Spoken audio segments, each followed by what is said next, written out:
ओम शांति। 19 अगस्त 2025 के बाबा के मधुर महावाक्य। बाबा कहते, मीठे बच्चे, अपने सधर्म को भूलना ही सबसे बड़ी भूल है। अभी तुम्हें अभूल बनना है, अपने घर और राज्य को याद करना है। अपने सधर्म को भूलना ही सबसे बड़ी भूल है। अभी तुम्हें अभूल बनना है, अपने घर और राज्य को याद करना है। प्रश्न, आप बच्चों की कौन सी अवस्था ही समय की समीपता की निशानी है? आप बच्चों की कौन सी अवस्था ही समय की समीपता की निशानी है?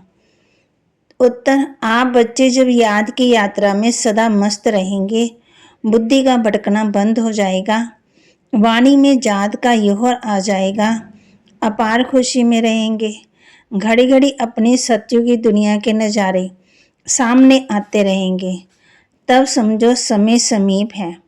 विनाश में टाइम नहीं लगता, इसके लिए याद का चार्ट बढ़ाना है। गीत, तुम्हें पाके हमने जहां पा लिया, जमीन तो जमी आसमां पा लिया। धारणा के लिए मुख्य सार, सदा इसी नशे में रहना है कि हम कहते सदा इसी नशे में रहना है कि हम अभी ये पढ़ाई पूरी कर मनुष्य देवता सो विश्व के मालिक बनेंगे। हमारे राज्य में पवित्रता, सुख, शांति का सब कुछ होगा, उसे कोई छीन ही नहीं सकता है। सदा इसी नशे में रहना है कि हम अभी ये पढ़ाई पूरी कर मनुष्य देवता सो विश्व का मालिक बनेंगे। हमारे राज्य में पवित्रता, सुख, शांति का सब कुछ होगा, उसे कोई छीन ही नहीं सकता। इस पार से उस पार जाने के लिए याद की यात्रा से अच्छा तैयार रहना है।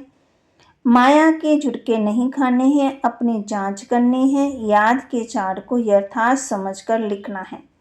वरदान, पुरुषार्थ और प्रारब्ध के हिसाब को जानकर तीव्र गति से आगे बढ़ने वाले नॉलेजफुल भव। पुरुषार्थ और प्रारब्ध के हिसाब को जानकर तीव्र गति से आगे बढ़ने वाले नॉलेजफुल भव। पुरुषार्थ द्वारा बहुत काल की प्रारब्ध बढ़ाने का यही समय है, इसलिए नॉलेजफुल बनो, तीव्र गति से आगे बढ़ो। इसमें ये नहीं सोचो कि आज नहीं तो कल बदल जाएंगे, इसे ही अलबेलापन कहा जाता है।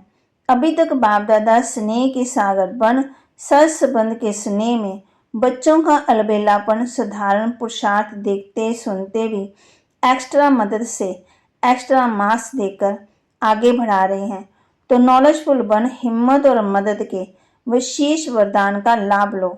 स्लोगन, प्रकृति का दास बनने वाले उदास होते हैं, इसलिए प्रकृति जीत बनो। प्रकृति का दास बनने वाले ही उदास होते हैं, इसलिए बाबा कहते हैं प्रकृति जीत बनो। अव्यक्त इशारे, सहज योगी बनना है तो परमात्मा प्यार के अनुभवी बनो। जैसे कोई सागर में समा जाए और उस समय सिवाय सागर के और कुछ भी नजर नहीं आएगा, तो बाप अर्थात सर्व गुणों के सागर में समा जाना, इसको कहा जाता है लवलीन स्थिति। तो बाप में नहीं समाना, लेकिन बाप की याद में स्नेह में समा जाना। तो बाबा ने आज हम बच्चों को कहा है कि रावण कौन है, राम कौन है, सच क्या है, झूठ क्या है। तो इस पर हमने चर्चा करनी है, मन में विचार करने हैं। ये हार और जीत का खेल है। 5 विकार रूपी रावण कौन है, फिर अपनी बुद्धि को स्वच्छ कैसे बनाना है। तुम बच्चे जानती हो अभी अपनी राजधानी स्थापन हो रही है, अभी तो याद की यात्रा में मस्त रहना है। और फिर बाबा हम बच्चों ने कहा है कि लक्ष्मी नारायण अकेले तो नहीं बैठेंगे वहाँ राजगद्दी पर, और भी तो होंगे। मनुष्य कहते हैं शास्त्रों बगैर हम जी नहीं सकते हैं, वो हमारे प्राण हैं। तो बाबा कहते हैं उनको क्या करना है, धारण करना है। सारा दिन में 5 घंटा याद रहा। बाबा को कहते नहीं कि 5 घंटे 6 घंटे 3 घंटे याद करते हैं, तो बाबा विश्वास ही नहीं करते हैं। बाप कहते हैं नहीं, मैं नहीं विश्वास करता हूँ। फिर बाबा कहते हैं देही अभिमानी बनना है, देह का अभिमानी होना चाहिए। हम आत्मा ही तो जानते नहीं हैं, वह तो आत्मा सो परमात्मा, परमात्मा सो आत्मा कह देते। अभी तुमको बाप ने समझाया है, तुम आत्मा सो विश्व के मालिक देवी देवता बन रहे हो। ये ज्ञान अब भी है। हम सो देवता फिर क्षत्रिय घराने में आए, 84 जन्म लेते आए। रूहानी बच्चे इस गीत का अर्थ तो समझते हैं ना। तुम्हें पाके हमने जहां पा लिया, जमीन तो जमी आसमां पा लिया। तुम भी अब जानते हो हम पढ़कर मनुष्य देवता बन रहे हैं, सो भी विश्व के मालिक। वहां पे एक ही राज्य, एक ही धर्म होगा जो कोई छीन नहीं सकता है।